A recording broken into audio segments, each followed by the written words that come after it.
आदौ ब्रह्म मध्ये विष्णुरन्ते देवः सदाशिवः मूर्तित्रयस्वरूपाय दत्तात्रेयाय नमोस्तुते। ब्रह्मज्ञानमयी मुद्रा वस्त्रे चाकाशभूतले प्रज्ञानघनबोधाय दत्तात्रेयाय नमोस्तुते।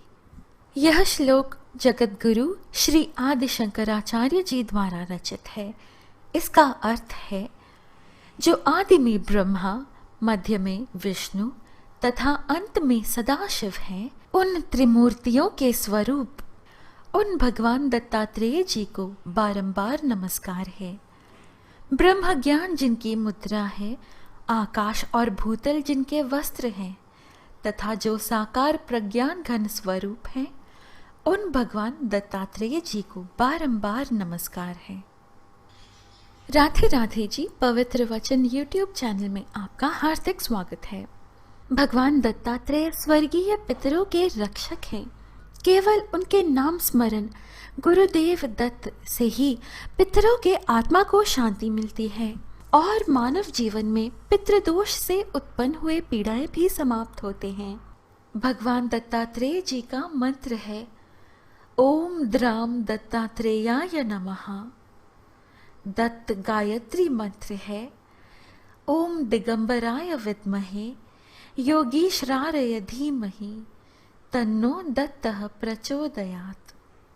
विशेष तौर पर अमावस्या, गुरुवार और पूर्णिमा के तिथि पर भगवान दत्तात्रेय जी के इस मंत्र का जाप करने से पितृदोष समाप्त हो जाता है। इन मंत्रों का जाप स्फटिक की माला से 108 बार करना चाहिए। भगवान श्री दत्तात्रेय में ईश्वर और गुरु दोनों रूप समाहित हैं, इसीलिए उन्हें परब्रह्मा मूर्ति सद्गुरु और श्री गुरुदेव दत्त भी कहा जाता है। उन्हें गुरुवंश का प्रथम गुरु, साधक, योगी और वैज्ञानिक माना जाता है। ऐसी मान्यता है कि दत्तात्रेय भगवान जी नित्य प्रातः काशी में गंगा जी में स्नान करते थे। इसी कारण काशी के मणिकर्णिका घाट की दत्त पादुका दत्त भक्तों के लिए पूजनीय स्थान है। इसके अलावा मुख्य पादुका स्थान कर्नाटक के बेलगाम में स्थित है। भगवान दत्तात्रेय जी महर्षि अत्रि जी और उनकी सहधर्मिणी माँ अनसुया जी के पुत्र थे। इनके पिता महर्षि अत्रि जी सप्त ऋषियों में से एक हैं। हमारे चैनल में आप सप्त ऋषियों की कथा पा सकते हैं, लिंक डिस्क्रिप्शन बॉक्स में आपको मिल जाएगा। और माता अनसुया जी को सतीत्व के प्रतिमान के रूप में उद्धृत किया जाता है। हमारे पुराण देवी देवताओं की चमत्कारिक घटनाओं से भरे हुए हैं। ऐसी ही चमत्कारिक कथा है भगवान दत्तात्रेय जी की जन्म की कथा, जो श्रीमद् भागवत पुराण में वर्णित है।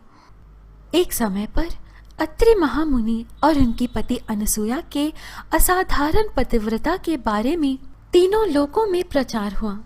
इस पर भगवान ब्रह्मा, विष्णु और महेश ने सती अनसुया के सतीत्व और ब्रह्म शक्ति की परख करने की सोची। जब अत्रि ऋषि आश्रम से कहीं बाहर गए, तब भगवान ब्रह्मा, विष्णु और महेश यतियों का भेष धारण करके अत्रि ऋषि के आश्रम में पहुंचे और भिक्षा मांगने लगे। अतिथि सत्कार की परंपरा के चलते सती अनसुया ने त्रिमूर्तियों का उचित रूप से स्वागत करके उन्हें खाने के लिए निमंत्रित किया। लेकिन यतियों के भेष में त्रिमूर्तियों ने एक स्वर में कहा, हे साध्वी, हमारा एक नियम है कि जब आप नग्न होकर भोजन परोसेंगे तभी हम भोजन करेंगे। अनसुया ने जैसी आपकी इच्छा, यह कहते हुए यतियों पर जल छिड़ककर तीनों को 3 प्यारे शिशुओं के रूप में बदल दिया। तब अनसुया के हृदय में मातृत्व भाव उमड़ पड़ा। फिर शिशुओं को दूध भात खिलाया और तीनों को गोद में सुलाया, तो तीनों गहरी नींद में सो गए। अनसुया माता ने तीनों को झूले में सुलाकर कहा, तीनों लोगों पर शासन करने वाले त्रिमूर्ति मेरे शिशु बन गए, मेरे भाग्य को क्या कहा जाए। फिर वह मधुर कंठ से लोरी गाने लगी। उसी समय कहीं से एक सफेद बैल आश्रम में पहुंचा। एक विशाल गरुड़ पंख फड़फड़ाते हुए आश्रम पर उड़ने लगा और एक राजहंस कमल को चोंच में लिए हुए आया और आकर द्वार पर उतर गया। यह नज़ारा देखकर नारद जी, माता लक्ष्मी, सरस्वती और पार्वती जी भी आ पहुंचे। नारद जी ने विनय पूर्वक माता अनसुया से कहा, माते, अपने पतियों से संबंधित प्राणियों को आपके द्वार पर देखकर ये तीनों देवियां यहाँ पर आ गई हैं। ये अपने पतियों को ढूंढ रही थी। इनके पतियों को कृपया इन्हें सौंप दीजिए। अनसुया माता ने तीनों देवियों को प्रणाम करके कहा, माताओं, झूलों में सोने वाले शिशु अगर आपके पति हैं तो इनको आप ले जा सकती हैं। लेकिन जब तीनों देवियों ने तीनों शिशुओं को देखा तो एक समान लगने वाले वे तीनों शिशु गहरी निद्रा में सो रहे थे। इस पर माता लक्ष्मी, सरस्वती और पार्वती जी भ्रमित होने लगी।